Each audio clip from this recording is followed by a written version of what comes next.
இந்த உலகத்தில் நம்மளோடு வாழக்கூடிய எல்லா மனிதர்களும் நமக்கு அன்பு காட்டக்கூடிய பெற்றோராக இருக்கலாம், பாசம் காட்டக்கூடிய மனைவியாக இருக்கலாம், ஒத்துழைப்பளிக்கூடிய நண்பர்களாக இருக்கலாம், உதவி செய்யக்கூடிய தொழிலாளிகளாக இருக்கலாம். இவங்க எல்லாருமே நம்மளுடைய நோக்கத்தை நம்மளுடைய பாதையில் நிறைவேற்றுறதுக்காக இறைவனால் அமைக்கப்பட்டவங்க தான். இந்த உலகத்தில் ஒரு மனிதன் இன்னொரு மனிதனை சார்ந்து தான் வாழ முடியும்.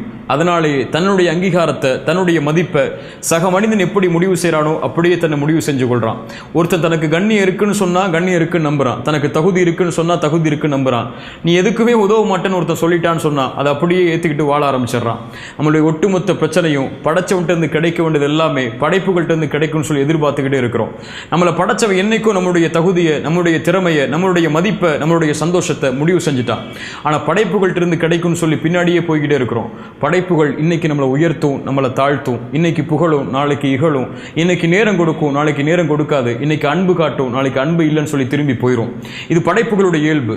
படைச்சவனை திருப்திப்படுத்தணும்னு வாழ்றவன் மட்டும்தான் இந்த உலகத்தில் நிம்மதியாக வாழ்வான். படைப்புகளை திருப்திப்படுத்தணும்னு வாழ்றவன் இந்த உலகத்தில் தன்னையே மறந்து வாழ்ந்துக்கிட்டே இருப்பான். ரசூலுல்லாஹி ஸல்லல்லாஹு அலைஹி வஸல்லம் அழகான ஒரு நிகழ்வை சொன்னாங்க.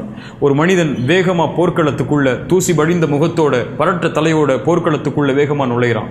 அவனுக்கு முதல் வருஷம் தான் இடைவெளி, முதல் வருஷம் தான் கிடைக்கும், முதல் வரிசையில் நிற்பான். கடைசி வருஷம் தான் அந்த போரில் கடைசி வரிசையில் நிற்பான். அந்த போர்க்களத்தில் இருக்கிறவங்கள்ட்ட உதவி கேட்பான், உதவி மறுக்கப்படும், நிற்பான். சாட்சி சொல்வான், சாட்சி மறுக்கப்படும், நிற்பான். ரசூலுல்லாஹ் சொன்னாங்க, இவனுக்கு சொர்க்கம் உண்டுன்னு சொல்லி. இந்த நபிமொழி ஒரு மிகப்பெரிய செய்தி நமக்கு சொல்லுது. இவன் எதுக்காக போர்க்களத்துக்குள்ளே வந்தான்? படைச்சவனுடைய திருப்தி அடையணுங்கிறதுக்காக. முதல் வரிசைக்காக வரல. கடைசி வரிசை கடைசால நிற்கிறான்னா இவன் முதல் வரிசைக்காக வரல. உதவி கேட்கிறான், மறுக்கப்படுது, இவன் உதவி ஏற்றுக்கொள்ளப்படணுங்கிறதுக்காக வரல. சாட்சி சொல்றான், நிராகரிக்கப்படுது, இவன் சாட்சி ஏற்றுக்கொள்ளப்படணுங்கிறதுக்காக வரல. இவனுக்கு முதல் வரிசையோ கடைசி வரிசையோ உதவியோ சாட்சியோ எதுவும் தேவையில்லை. இவனுக்கு தேவை படைச்சவனுடைய திருப்தி. அதை நாடி வந்தான், அது கிடைச்சா அங்கே இருப்பான், அது இல்லைன்னா எது கிடைச்சாலும் அங்கே இருக்க மாட்டான். நம்மளுடைய வாழ்க்கையில் நம்ம போகக்கூடிய பாதையில் இன்னொரு மனிதன் நம்முடைய பாதையை தீர்மானிக்க முடியாது. பிறர் நம்மளை புகழ்றதோ இகழ்றதோ, பிறர் நம்மளை உயர்த்துறதோ தாழ்த்துறதோ, பிறர் நம்மளை கருத்து சொல்றதோ விமர்சிக்கிறதோ இது நம்முடைய வாழ்க்கையுடைய முடிவு செய்யாது. என்ன ஆனாலும் சரி நம்முடைய வாழ்க்கையுடைய இலக்கை ஒரு நாள் நம்ம அடைஞ்சுதான் ஆக போகிறோம். ரசூலுல்லாஹி ஸல்லல்லாஹு அலைஹி வஸல்லம் 21 ஆண்டு காலம் அந்த நபித்தோழர்களுக்காக உழைக்கிறாங்க. உழைச்சி மக்காவுக்குள் நுழையிறதுக்காக அழைச்சிட்டு வர்றாங்க. மக்காவுக்குள் நுழையும் போது அந்த இணை வைப்பாளர்கள் தடுக்கிறாங்க. மக்காவில் உள்ள இணை வைப்பாளர்களுக்கும் ரசூலுல்லாஹி ஸல்லல்லாஹு அலைஹி வஸல்லம் அவங்களுக்கும் உடன்படிக்கை நடக்குது, ஹுதைபியா உடன்படிக்கை. அந்த ஹுதைபியா உடன்படிக்கையை எந்த நபித்தோழரும் விருப்பத்தோடு ஏற்றுக்கொள்ளல. ரசூலுல்லாஹி ஸல்லல்லாஹு அலைஹி வஸல்லம் தன்னோடு இருக்கக்கூடிய சக மனிதர்களுடைய விருப்பம் தான் முக்கியம்னு சொல்லி அந்த உடன்படிக்கையை விட்டிருந்தாங்கன்னு சொன்னால் மக்காவுடைய வெற்றி கிடைச்சிருக்காது. படைச்சவனுடைய திருப்தி தான் முக்கியம். படைச்சவன் என்னை ஏற்றுக்கிட்டா போதும், இந்த நபித்தோழர்கள் ஏற்றுக்காட்டாலும் பரவாயில்லைங்கிறதுக்காக அல்லாஹ்வுடைய தூதருக்கு இருந்த உறுதி மக்காவுடைய வெற்றியை அடுத்த சில ஆண்டுகளிலேயே வாங்கி தந்துச்சு. படைச்சவனை திருப்திப்படுத்தணும்னு ஓடுறவன் இந்த உலகத்தில் வெற்றி அடைஞ்சிக்கிட்டே இருப்பான். படைப்புகளை திருப்திப்படுத்தணும்னு ஓடுறவன் தோத்துக்கிட்டே இருப்பான். நம்ம யாருங்கிறது முடிவெடுக்கிறது நம்முடைய கரத்தில் இருக்குது. இந்த உலகத்தில் 2 பேர் உதாரணம் சொல்லலாம். விமானத்தை ஓட்டக்கூடிய பைலட் அல்லது விமானத்தில் பயணம் செய்யக்கூடிய பேசஞ்சர்.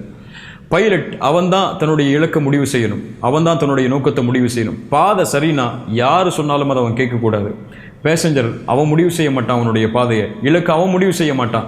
இன்னொருத்த முடிவு செய்வான், இன்னொருத்த சொல்லுவான், அதை கேட்டுக்கிட்டு பின்னாடியே போய்கிட்டே இருப்பான். இதில் யாரா வாழ போகிறோங்கிறத நம்ம தான் முடிவு செய்யணும். படைச்சவனுடைய திருப்தியை நாடி, படைத்தவனுடைய படைத்தவனுடைய அங்கீகாரத்தை நாடி அவனுடைய பாதையில் வேகமாக பயணிக்க போகிறோமா, அல்லது மக்களுடைய கருத்துக்களை கேட்டு, மக்களுடைய விமர்சனங்களை கேட்டு அவங்களுடைய திருப்தி அடைகிறதுக்காக அவங்க பின்னாடியே போக போகிறோமா? ஒன்றும் புரிஞ்சுக்கணும், இறைவன் நம்மளை படைச்சிருக்கான், எல்லாத்தையும் நம்ம கொடுத்துருக்கான். நம்மளுடைய அங்கீகாரத்தை, நம்மளுடைய சந்தோஷத்தை, நம்மளுடைய மதிப்பை எல்லாத்தையும் நம்ம உடம்புக்குள்ளேயே வச்சு படைச்சிருக்கான். இதை வெளிப்படுத்துறதும் இதை மறைச்சு வைக்கிறதும் நம்மளுடைய கையில் இருக்குது. அவன் எல்லாத்தையும் கொடுத்துருக்கான், இனிமேல் எதை கேட்டாலும் கொடுக்க தான் போகிறான். அவன் நம்மளோட இருக்கும் வர ஒன்னே ஒன்று மட்டும் உங்கள் உள்ளத்துக்களை சொல்லிக்கொள்ளுங்க. இறைவா, நான் பாவத்திலிருந்து விலகிறேன், உன்னை நோக்கி வர்றேன், என்னோட இரு, உன் திருப்தி போது எனக்கு, அதுக்காக வாழ்கிறேன். யார் இந்த உலகத்தில் என்னை பற்றி என்ன பேசினாலும் என்ன கருதினாலும் சரி, அதை பற்றி எனக்கு கவலை இல்லை.